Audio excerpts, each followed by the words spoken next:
தேர்தல் காலங்களில் கூட்டணி எதற்கு அமைக்கப்படுது?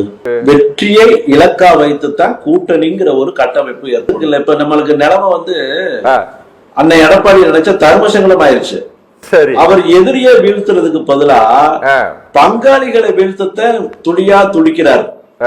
எந்த கட்சியில இருந்து எந்த கட்சியினுடைய முகமா இருக்கிறாங்களோ அவங்கள அதிகப்படியா திமுகவுக்கு அனுப்புறதுக்கு காரணகர்த்தாவா இருக்கிறாரு. சரி, இப்ப திமுக ஏற்கனவே கூட்டணி பலத்தோட பலமா இருக்கு. அந்த வாக்கு வங்கிகள் சிந்தாம சிதையாம அப்படியே இருக்கு. யார் எக்கேடு கட்டு போனாலும் பரவாயில்ல, கட்சி சிதைஞ்சாலும் பரவாயில்ல, இந்த கட்சியில யாராவது வெற்றி பெற்று வந்தாலும் வராட்டி எனக்கு கவலை இல்லை. நான் இந்த இடத்தை மட்டுமே தக்க வைத்துக் கொள்ள வேண்டும், என் இருப்பை நான் உறுதி செய்து கொள்ள வேண்டும் என்கிறதுக்காக மட்டுமே ஒருத்தர் பேசுறாரு. யாரையும் சேர்க்க மாட்டேன், யாரையும் கூட்டணியில் நினைக்க மாட்டேன் அப்படின்னு சொல்றாரு.